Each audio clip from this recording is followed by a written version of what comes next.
Ada waktu di hidupku, pencobaan berat menekan. Aku berseru, mengapa ya Tuhan, nyatakan kehendak-Mu. Jalan Tuhan bukan jalanku, jangan bimbang ataupun ragu. Nantikan Tuhan, jadikan semua indah pada waktunya.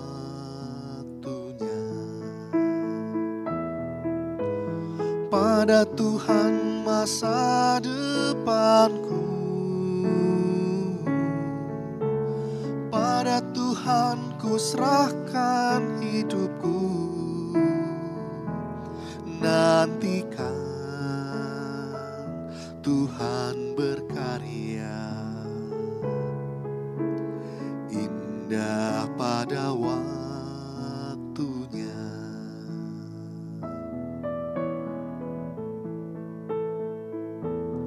Hari esok tiada ku tahu, namun tetap langkahku maju.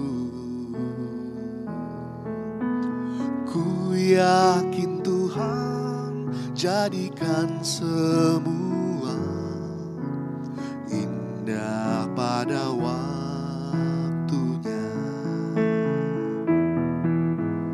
Pada Tuhan masa depanku, pada Tuhan ku serahkan hidupku. Nantikan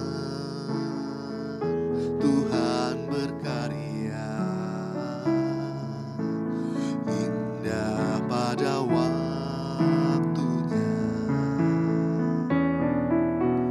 Pada Tuhan masa depanku, pada Tuhan ku serahkan hidupku.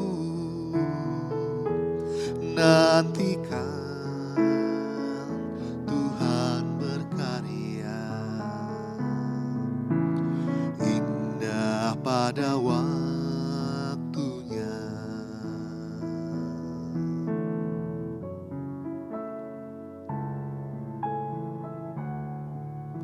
Ku percaya Kau bekerja di hidupku, Yesus Tuhan, ku serahkan hidupku.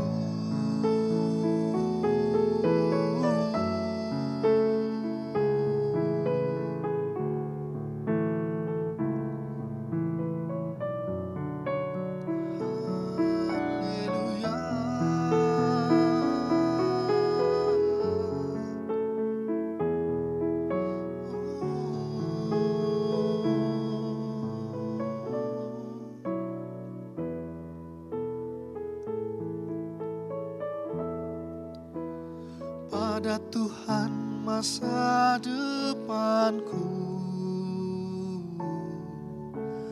pada Tuhan ku serahkan hidupku.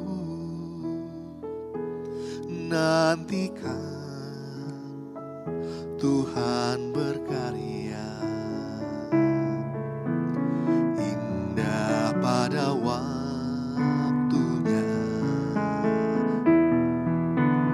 Pada Tuhan masa depanku, pada Tuhan ku serahkan hidupku. Nantikan Tuhan berkarya, indah.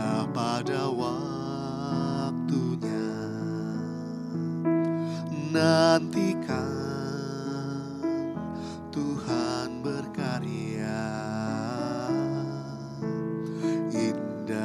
pada waktunya. Nantikan Tuhan berkarya, indah pada waktunya.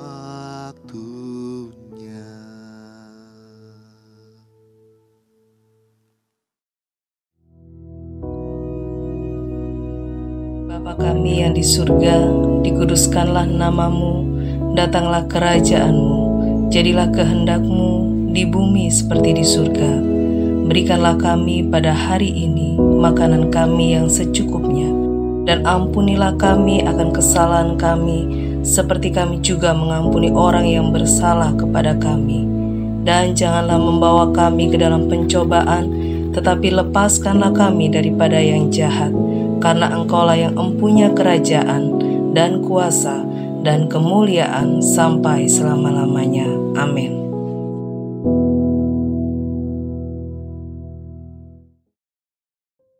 Haleluya, puji nama Tuhan, saudara sekalian. Tetap bersyukur. Firman Tuhan mengatakan, bersyukurlah dalam segala hal. Nah, kali ini kita akan lihat bahwa orang yang tahu bersyukur itu adalah orang yang bisa berpikir panjang. Sebaliknya, orang yang tidak tahu bersyukur itu adalah orang yang sempit cara berpikirnya, cepat cara berpikirnya. Dia cuma berpikir pendek. Nah, untuk itu kita lihat dulu contohnya ya. Kita baca di dalam Ibrani pasal yang ke-12. Ibrani pasal yang ke-12, kita akan baca mulai ayat yang ke-15. Yang berkata demikian, jagalah supaya jangan ada seorang pun menjauhkan diri dari kasih karunia Allah, agar jangan tumbuh akar yang pahit, yang menimbulkan kerusuhan dan yang mencemarkan banyak orang. Nah, sampai di sini dulu pembacaan kita.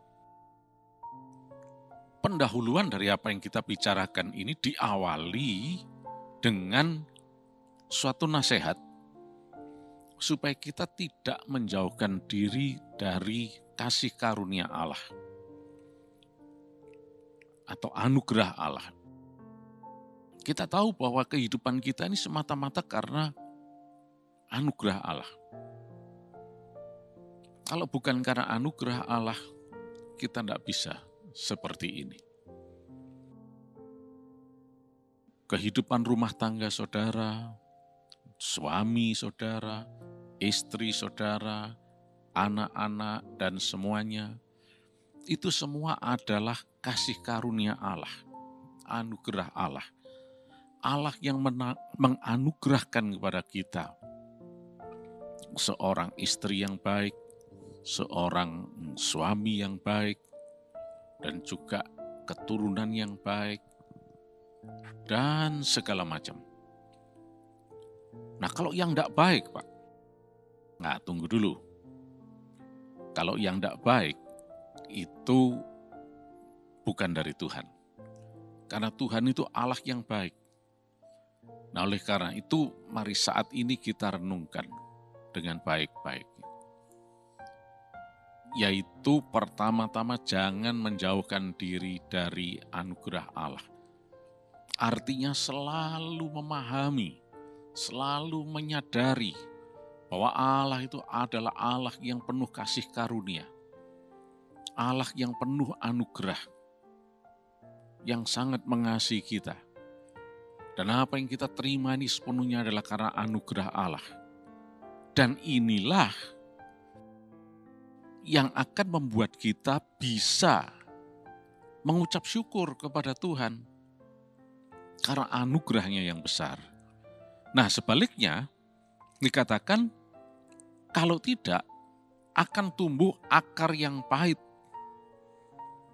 Akar pahit itu akan menimbulkan kerusuhan yang mencemarkan banyak orang.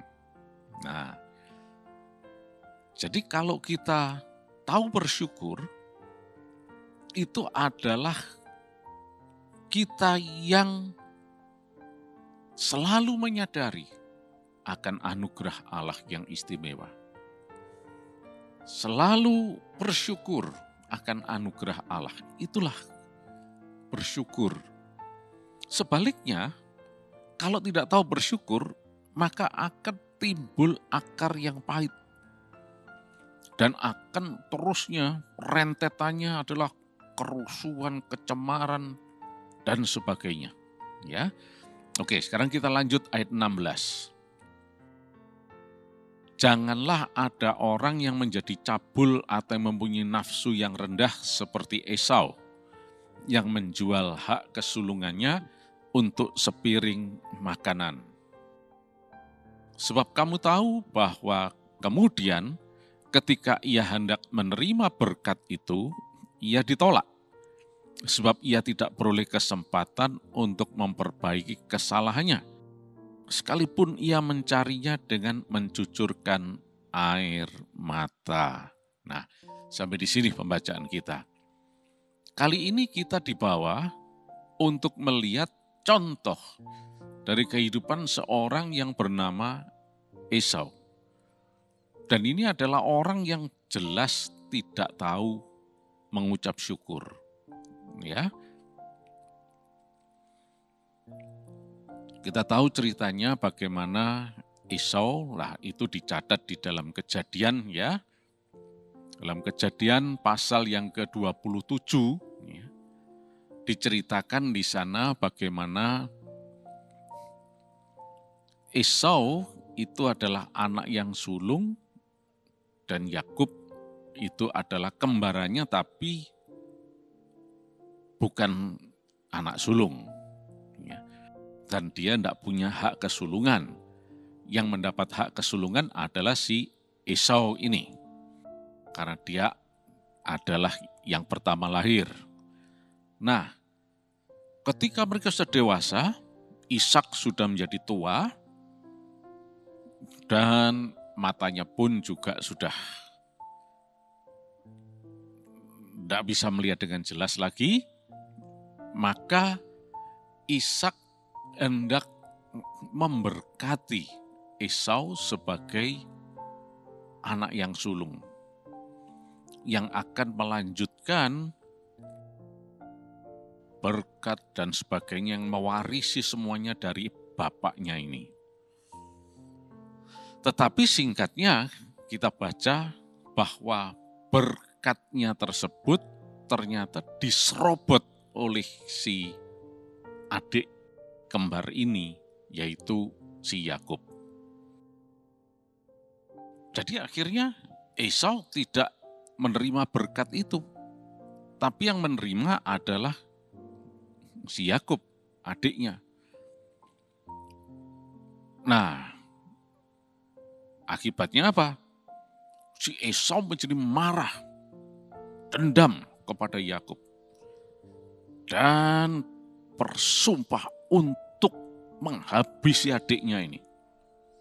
Gara-gara sudah merebut berkat dari ayahnya itu, yang seharusnya untuk dirinya, tapi sudah diambil oleh Yakub. Nah, Esau tetap memendam kemarahannya ini, ya, sampai sekian tahun lamanya. Esau tetap marah kepada Yakub. Oh, itu adik yang betul-betul tidak tahu diri. Mosok berkat kesulunganku direbut. Ya, sudah tahu, sudah baca sendiri nanti kisahnya bagaimana Yakub itu melihat bahwa ayahnya sudah tidak bisa melihat dengan jelas, maka Yakub menyamar seperti Esau dengan mengenakan pakaian yang berbulu, sehingga ketika Ishak meraba begini, dia merasakan, oh iya betul ini Esau, sambil membawakan makanan kepadanya. Nah, karena Ishak tidak bisa melihat dengan jelas, ya Akhirnya ya dia mau tidak mau yakin bahwa itu adalah Esau, anak kesayangannya. Nah, diberkatilah yang ternyata adalah Yakub. Setelah Esau tiba, Ishak kaget. Loh, lah tadi itu ternyata siapa? Oh, rupanya aku sudah ditipu oleh adikmu Yakub yang menyamar seperti engkau, Esau. Wah, sayang, berkatnya sudah diambil oleh si Yakub ini. Nah, itulah sebabnya Esau menjadi marah dan timbul akar pahit itu. Dan dia berusaha membunuh saudaranya sendiri. Nah, saudara sekalian, kita lihat dari sini ya, bahwa Esau ini adalah orang yang tidak tahu bersyukur. Seperti dikatakan dalam Ibrani tadi itu. Kalau orang yang tahu bersyukur, dia tidak akan memendam kemarahan, mendendam, lalu berusaha untuk membunuh Yakub dengan kemarahan yang luar biasa. Dan akhirnya terjadi banyak kerusuhan, kerumitan, dan sebagainya akibat dari kemarahannya si Esau ini. Nah, lalu mungkin kita bertanya, loh mosok kalau hal seperti ini kita bersyukur? Iya, kita tetap harus bersyukur kepada Tuhan. Mengapa? Karena yang memberi berkat itu Tuhan. Kita tidak usah takut. Oh, nanti berkat saya diambil orang lain. Memangnya berkatnya cuma satu itu? Sumber berkatnya itu Tuhan. Kita tidak perlu takut. Kenyataannya sudah lihat Esau ternyata juga bisa hidup dengan baik, sekalipun tidak menerima berkatnya ayahnya. Tapi Esau juga tidak terlantar, tidak terlunta-lunta, tidak menjadi pengemis. Nanti kalau kita baca pasal-pasal berikutnya, Esau bahkan juga mempunyai harta benda dan seterusnya. Jadi sebetulnya kalau orang yang tahu bersyukur, itu cara berpikirnya tidak secupet itu. Wah, gimana nih, berkatnya sudah diambil, wah awas, pokoknya harus dibunuh, harus begini, dan seterusnya. Tindakannya membabi buta. Tapi kalau orang yang tahu bersyukur, itu orang yang tidak tahu bersyukur. Kalau orang yang tahu bersyukur, dia akan berpikir panjang. Apalagi sebetulnya dalam kisah ini, Esau itu karena salahnya sendiri. Ya. Nah, coba lebih fatal lagi kan? Esau ini jelas tidak tahu bersyukur.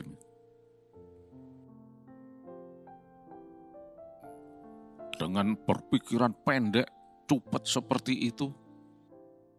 Padahal andai kata dia adalah seorang yang berpikiran panjang, berpandangan luas, seorang yang tahu bersyukur, dia akan dengan tenang memikirkan, oh aku punya Tuhan kok, aku tidak khawatir. Dan semakin bersyukur Tuhan akan ingatkan padanya, lah kamu yang sudah bersalah. Apa? Nah coba kita lihat itu ya di dalam pasal 26 kitab Kejadian, pasal 25 maksud saya ya. Kejadian ayat yang ke-29. Kejadian 25 ayat yang ke-29.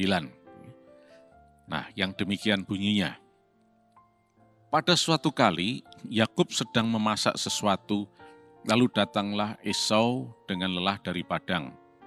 Kata Esau kepada Yakub, berikanlah kiranya aku menghirup sedikit dari yang merah-merah itu, karena aku lelah. Itulah sebabnya namanya disebut Edom. Tetapi kata Yakub, jualah dahulu hak kesulunganmu. Saud Esau, sebentar lagi aku akan mati. Apakah gunanya bagiku hak kesulungan itu? Kata Yakub, bersumpahlah dahulu kepadaku. Maka bersumpahlah ia kepada Yakub, dan dijualnyalah hak kesulungannya kepadanya. Lalu Yakub memberikan roti dan masakan kacang merah itu kepada Esau. Ia makan dan minum lalu berdiri dan pergi. Demikianlah Esau memandang ringan hak kesulungan itu. Nah, sampai di sini pembacaan kita. Jadi sebetulnya Esau marah, bertindak membabi buta, dan mempunyai suatu kepahitan, akar yang pahit dalam dirinya itu. Sia-sia sebetulnya. Walaupun dia menganggap Yakub itu menipu, mencuri hak kesulunganku. Lah ternyata memang Esau sendiri yang memandang rendah hak kesulungannya. Ditukar dengan semangkuk kacang merah. Nah ceritanya kan Esau lelah dan lapar. Lalu Esau minta, nah Yakub ini memang agak sedikit tricky di sini, ya. Oke, tapi jual dulu hak kesulunganmu.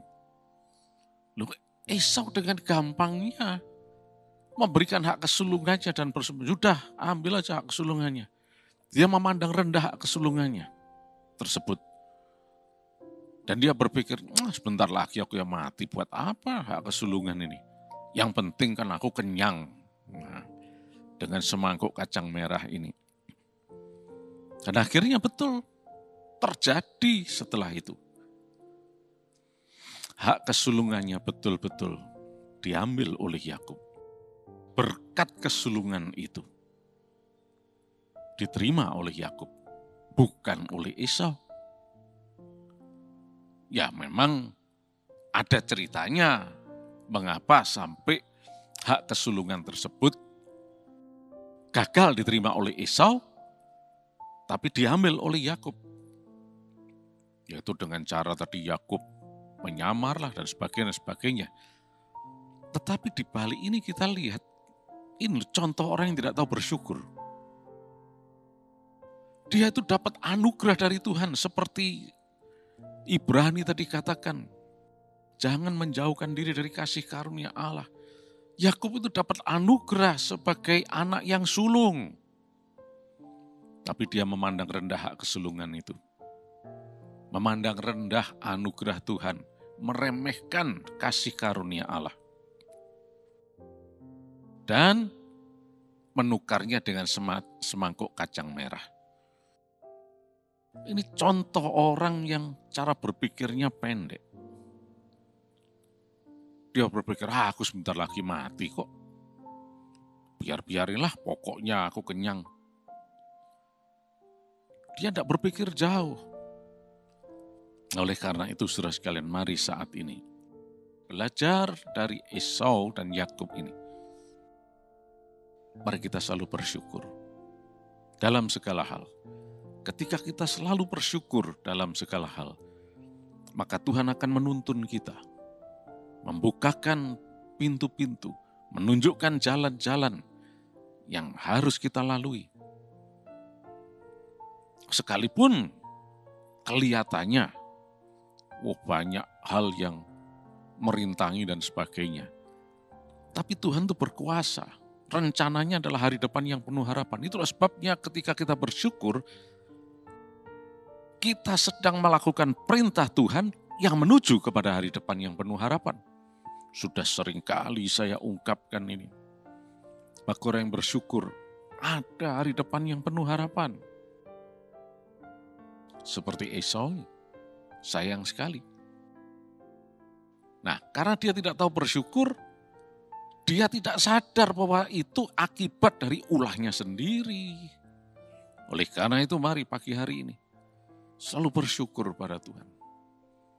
Kalau kita tahu bersyukur pada Tuhan, tidak akan timbul akar pahit dalam diri kita. Puji nama Tuhan, Mari kita berdoa. Berkat-Mu Tuhan atas setiap orang yang mengikuti live streaming secara online firman Tuhan ini. Berkat-Mu dilimpahkan atas mereka. Sepanjang hari ini Engkau beri kesehatan, damai, sejahtera, sukacita. Dan hari depan yang penuh harapan. Dan hati yang tetap bersyukur kepada Tuhan. Terima kasih Yesus. Dalam nama Tuhan Yesus Kristus. Amin.